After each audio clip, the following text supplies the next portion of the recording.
Февраль 2017 года, мы находимся в Харциске. У нас сегодня встреча у камина в доме Евгения Никифоровича.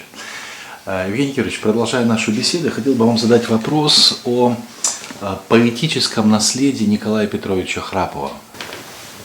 Для меня, конечно, Николай Петрович Храпов является чем-то, даже, можно сказать, незаменимым. В том плане, как его вся жизнь была посвящена Господу, и в то же время он нашел возможность как-то воплотить свои замыслы и писателя, и поэта. И поэтому в этом плане воспоминание он, конечно, всегда у меня является самым светлым в моей жизни. Я думаю, что начну с того, как в Москве проходили библейские курсы еще тогда. На курсах учились братья Совета Церквей. Учились, и кто-то и учил. Тогда Николай Петрович преподавал догматику. Мне поручено было преподавать апологетику. И так мы встречались. И однажды, когда закончились уже курсы, говорю: брат дорогой, удели мне один день полностью. Один день полностью. У нас уже был открыт музыкальный хоровой отдел в 1978 году. Между прочим, открытие было в доме Смирновых. И руководил Петр Васильевич, присутствовал Николай Петрович и Куксенко. И тогда поручили мне ответственность за музыкальный хоровой отдел, а Николая Петровича как бы надзирателя от Совета Церквей за нашим отделом. Поэтому где-то года два у нас получилось очень тесное сотрудничество с ним. Хочу сказать, что примерность его служения, конечно, для меня осталась примером. Он всегда являлся на курсы раньше, готовил проповедь. И в заключении приезжал, тоже проповедью готовил все это. И в такого высокого плана, несгибаемого. И вот тогда, когда он попросил один день уделить для него, конечно, я согласился с большим желанием. Говорит: брат дорогой, нас вот как-то Бог свел. Мне литературное служение поручил, тебе музыкальное. И вот я очень-очень хочу, чтобы ты побыл в Коломне. Хочу что-то кому-то передать. Видать, он чувствовал, что уже его дни сочтены на свободе. Вот. Приехали мы в Коломну. Он весь день водил меня по Коломне, рассказывал, где, как служение, где начиналось, где были трудности, где мама его там в Кремлевской, Коломенской стене жила, комната там была все-таки. Много водил. Уже темно стало все, уже вроде и усталость действует. Но говорит: а теперь самое главное, пойдем в квартиру моей сестры. Пришли, она моложе его была в квартире. Он в зале вот так поставил кресло, говорит: садись здесь. А я сел, а он из комнаты выводит свою мамочку. Высокая ростом, худая. Худая по-русски. По-украински худая — это плохая. В смысле неполная. Так, в черном вся. Он поставил табуретку напротив меня, мама, Вот этому брату ты должна все рассказать. Расскажи, как ты пробиралась к моему отцу в Архангельскую область, как он умирал, но чудом выжил. А ты пробиралась по снегу в ботинках, шла по насту, а на Насте оставались кровавые следы.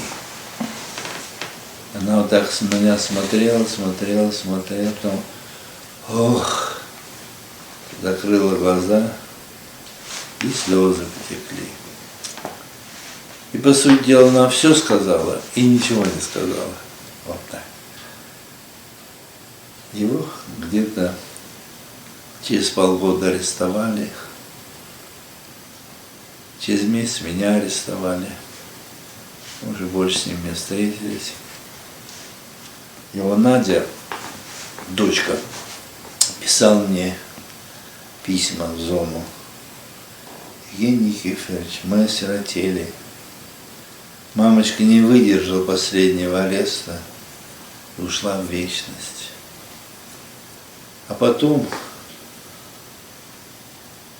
где-то прошло полгода еще, а теперь мы совсем осиротели. Папа ушел в вечность.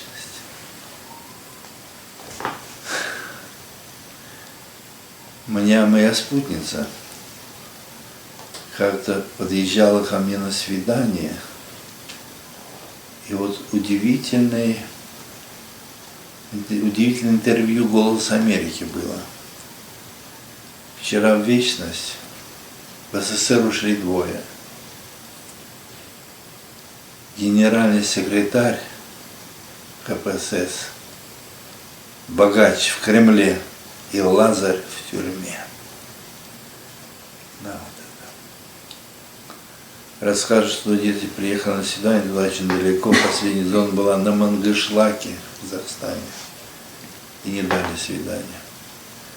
А он писал письмо, знаете, какого содержания? Какая скромность в желаниях. Детки, если приедете, привезите ржаного хлебушка и квашеной капусты. Но даже это не приняли у них ничего. Через 2 дня после их он ушел в вечность. Не знаю, мы не все знаем, как он ушел в вечность, но некто из заключенных передавал, что перед этим ему как-то устроили как бы ссору. Он как бы поссорился с кем-то из заключенных, и драка образовалась. Из-за этого его лишили свидания. Может, потому что он внезапно ушел вот в тюремный такой эпизод, не знаем мы, как растолковать. Но когда в Таджикистане шла война, а война шла между мусульманами. Там у них шииты, сунниты и исламиты, 3 партии. И, по сути, они за власть боролись. И вот руководитель одной из группировок был вор в законе, мусульманин. И его спросили, вот, ну, кто, конечно, там журналисты, наверное, какое течение, какую веру вы считаете правильной? Вот если говорить о правильности веры, то я считаю, единственная правильная вера заключенного, который со мной сидел, по фамилии Храпов. Мусульманин, вор в законе. Вот. Ну и, конечно, потом уже беседовали немножечко с мамочкой, с его так. И вот все такие обстоятельства заставляли со святостью вспоминать о нем. Есть стихотворение у него, поэма матери. Если хотите, я могу рассказать, как это, да, как он описывает, как у него все было. Ты, наверное, опять загрустила, одинокая, скорбная мать. Когда внучка тебе сообщила, что решил я еще пострадать. Да решил, хоть и мог не скитаться по застенкам тюремным опять. Мог бы жизнью в семье наслаждаться, мог на старость себя утешать, мог, как многие, скромно трудиться, громко петь, Божий дом посещать, горячо, откровенно молиться, даже бедным в нужде помогать, быть в почете в кругу атеистов, жить спокойно, ходить не боясь, уважаемым быть у баптистов, пировать у попов не стыдясь. Но подумай, а будет ли честно оставлять мне священный порог, когда Церковь Христа повсеместно осаждает лукавство порог, когда святость опять попирают суетливо за мзду торгаши, и без страха обет нарушая, предаются шутя за гроши. Кто же встанет за истину, мама? Кто малюток Христу приведет, кто лукавых служителей прямо обличит, кто утешит сирот? Нет, я думаю, ты не осудишь, как и прежде, за выбор меня. Вновь молиться за сына ты будешь, материнскую верность храня. Нам обоим с тобой надоели лицемеры, простые на вид. Много, мать, мы с тобой посидели от язвительных горьких обид. Много горя с тобой пережили, невозможно всего описать, и как будто на свете не жили, а пора уж пришла умирать. Помню тех, кто уют наш нарушил, когда первые слезы из глаз я ронял и внимательно слушал твой простой материнский рассказ. Про отца тогда ты говорила, как его забирали от нас, как ему передачу носила, как его ободряло в тот час. Ранним утром его угоняли в арестантской толпе на вокзал, обнаженные сабли сверкали, их суровый конвой провожал. С ними рядом ты тоже шагала от тюремных ворот до конца, то братишку к груди прижимала, то слезу вытирала с лица. Вдруг, на быстром коне угрожая, конвоир к вам с отцом подскакал, и клинком обнаженным сверкая, отойти он тебе приказал. Сердце сжалось, облитое ядом, ты стоял пред ним, как стена. Не уйду я от мужа, но рядом с ним пойду, ведь ему я жена. И ничто победить не сумела, непреклонности духа в очах, ты шагала уверенно, смело, с арестантским мешком на плечах. Лишь неровная речь то и дело пробивалась у вас на ходу. За святое, великое дело вас обоих под саблей ведут.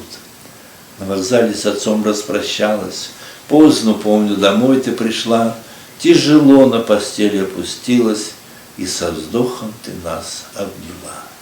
С тех пор в нашей жизни суровой было много больших перемен, но венец христианский, терновый, оставался для нас без замен.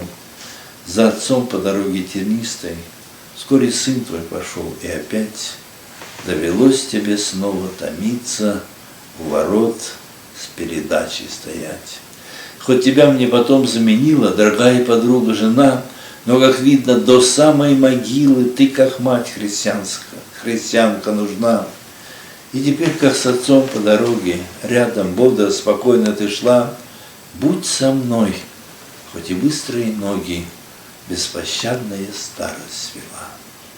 За Христа пострадать не обидно позор пережить, отрекаться от Бога постыдно, еще хуже предателем быть. Рано, мать, мы с тобой посидели, много слез вытирали с лица, но немного осталось до цели. Будь верна ты Христу до конца. И очень сожалею, что его знаменитая трилогия «Счастье потерянной жизни» не было в нашем издательстве издано. Оно издано потом где-то И Фриденштейн, по-моему, протестант, но как-то не было это отмечено. Потом мне пришлось читать его хорошую книгу «Дом Божий и служение в нем». Ну, хоть он своеобразно там, оригинально высказывается по многим вопросам служения. И этого надо как память запечатлеть. Но ее не издали, а начали переделывать. И сейчас вроде вышла книга «Библейские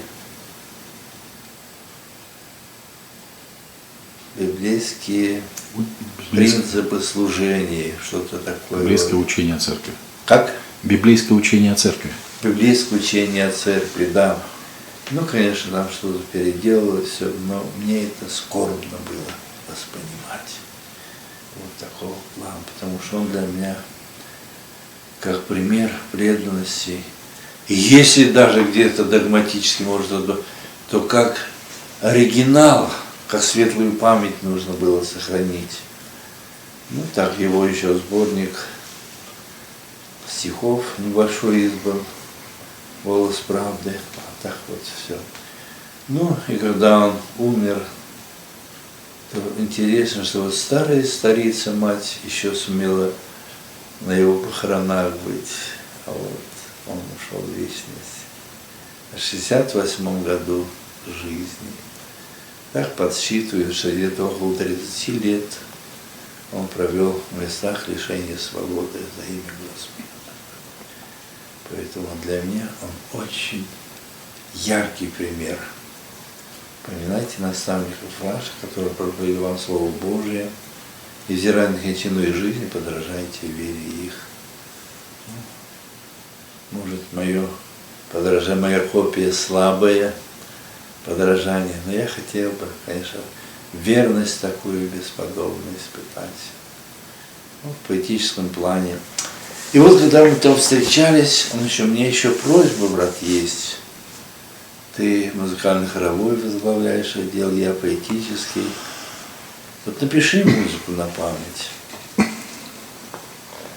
Стих дал, какой восторг и мысль, и смысл наслаждения в таком общении выразить нельзя, когда взаимно уважением со всех сторон съезжаются друзья. Я написал в 3-м туме такое одноименное название из гимна. Я просто как с ним вместе запечатлели вот это. Первая моя встреча с ним. Тогда Иосиф Данилович Бондаренко был в нашем братстве. Я еще жил в Урале, и там был ответственный за уральскую молодежь. И там на Совет Церкви ездил Борис Евтихьевич Харитонов. 2 срока он сидел, потом как-то он не оказался уже в Совете Церкви. И он говорит: брат дорогой, есть очень важное поручение. Когда Иосиф Данилович жил в Риге, и он был как бы кассиром нашего братства, нужно отвести средства. А такое время было, на вокзалах трудно было сидеть, потому что проверки были всякие. Но я, конечно, согласился. Я чего, сеточка раньше для хлеба была такая буханочка, и там вместо буханочки завернутые денежки. Ну, я на вокзале сидел, потом в Ригу приехал, все нормально. Ну и последнее электричество на Кегумс в Риге. Я приехал совсем темно. А отыскивать он где-то на хуторе в лесу. Я искал и не нашел. И чего, думаю, что же теперь делать-то? Ну, я в детстве вырос в лесах, в лесу ночую, да и все. Уже нашел бревнышко, под голову подложил. Вдруг, гляжу, свет зажегся. Я тут пойду, интересно, взгляну, кто это. И взгляну. И это Иосиф, оказывается, Даниловича. И Храпов заходит туда. После очередных уст, это было первое мое свидание с ним. Ну, сказать, что он необразованный, я бы не мог. Ну, так, школу он закончил, потом он был на факультете, литературном факультете, значит, от МГУ был филиал в Костроме. И он там учился уже где-то 3 или 4 курса. Потом нужно было на последние 2 или 1 курс пересесть на Москву. И его посылали. Но перед этим там диспут произошел. И он, хотя не был ни крещенным еще, ни покаявшимся даже, он, конечно, выступил в защиту истины Христовой. Его лишают этого возможности ехать в Москву на МГУ. Так он был известен все-таки, что-то он принимал из этого. А после и суд у него 5 лет, и потом прошло все. Ну, конечно, у меня вот что юношеское было, я вроде уже и оставил. Но когда пришлось с тюремным и университетом столкнуться, то думаю, что знает, может это и последние годы жизни, и с музыкой такое прощание. Ну, как Виссарион Григорьевич Белинский сказал, поэт не тот, который может написать стих, но который не может не писать. Ну, вот такая потребность появляется, как бы что-то оставить и что-то, ну так, у меня-то было много прочитанных произведений, все. Я же хотел сначала начинать свой курс обучения в литературном институте. Не музыки, да. Просто у меня моим наставником был мой старший брат, который сейчас пресвитер. У него и один институт геолого-разведочный. Правда, он не закончил, его в армию забрали, а потом он с отличием закончил институт железнодорожного транспорта. И школу он с золотой медалью закончил. А я нехороший был в юности, меня кидало в плохие компании, меня всегда вытаскивало. Ну и он мне говорит, ты что, хочешь стать писателем? Может, он грубо выразился, но, наверное, придется сказать.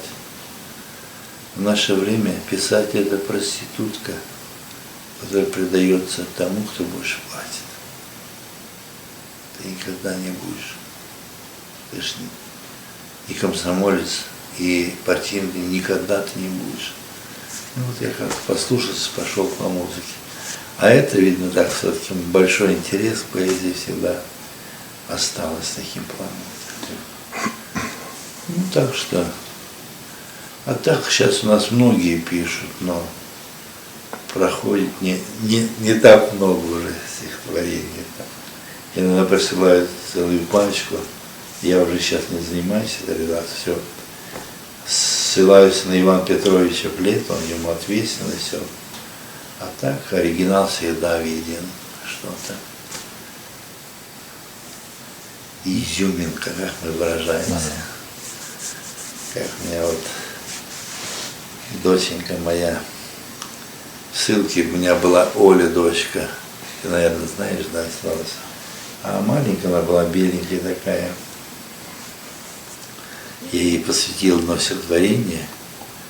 Дверь со стоном железным раздвоилась. Распахнув ненасытно гортань, первый раз я идти удостоился за Христа на великую брань. Здесь в тюрьме с арестантскими клетками, где зловещий навис потолок, я припомнил дочурку 3-летнюю, проглотив горький слезный комок. В час молитвы за церковь гонимую на коленях стоит вся семья, окружи свою мамочку милую, среди всех плачет крошка моя, сиротинка моя, синеглазая. Бог считает слезинки твои, все не заблистают алмазами. вечном царстве Христовой любви. Вот тогда вот это синеглазая алмазами рифма сама как-то выродилась с большим чувством, потому что он все обращался. Ну вот, большие чувства рождают и большие мысли.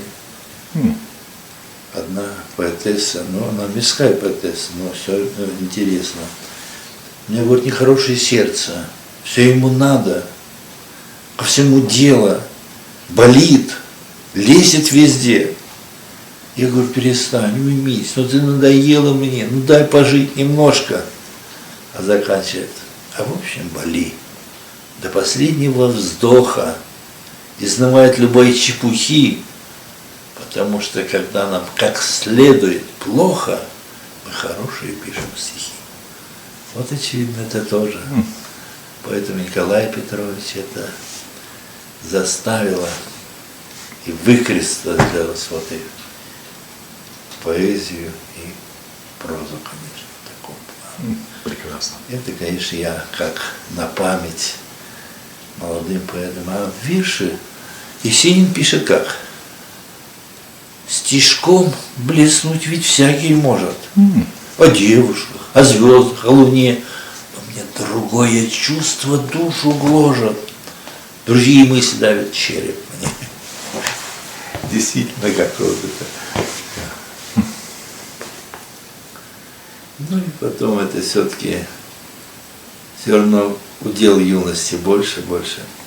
Я вот уже как после с издателем сдружился одного литературного общества.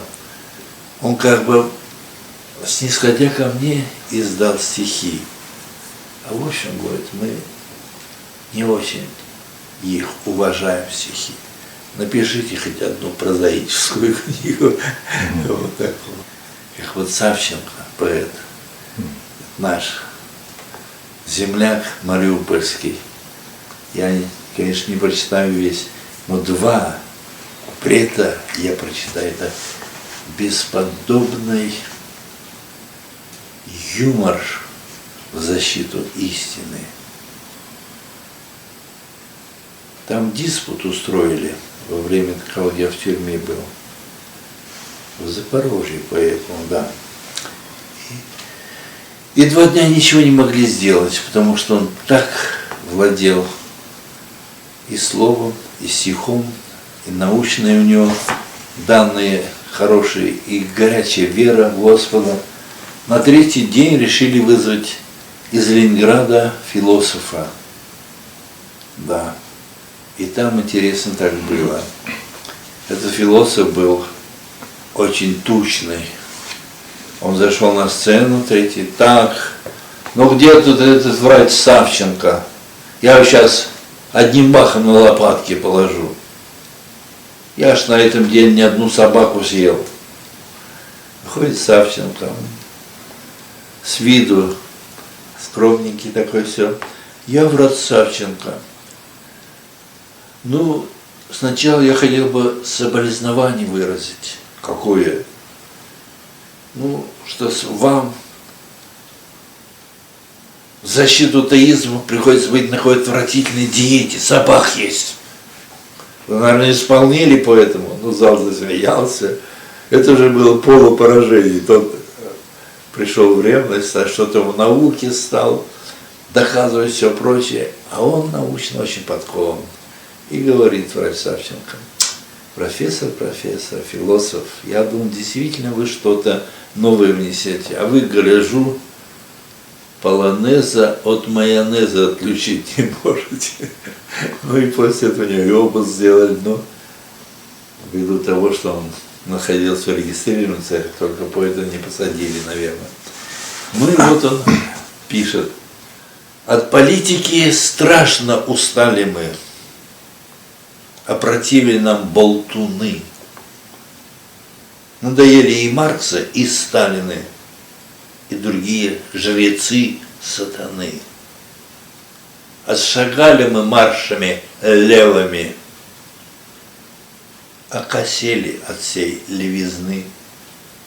Завели нас безбожные Ленины в топь бессмысленной с Богом войны. я считаю,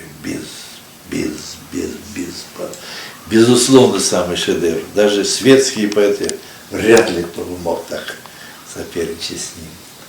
Ну, это так тоже. У него много стихов и прозы. У него есть произведение такое толстое, «Спутник христианского врача». Он и врач по образованию, и доктор, сейчас богословие. Эрудиция бесподобная.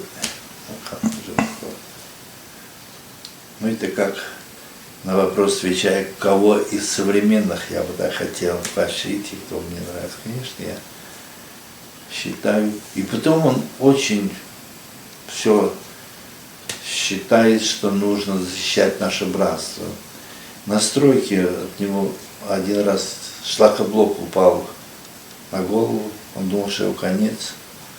А там пишет: Господи, для чего ты пролил жизнь? Наверное, для того, чтобы я защищал узников братства Совета Церквей. Прям так что душой он наш. А вот где-то там уже, там чего не могу сказать. Вот в таком плане. Прекрасно. Слово за поэтический цех замолвлен. Хорошо.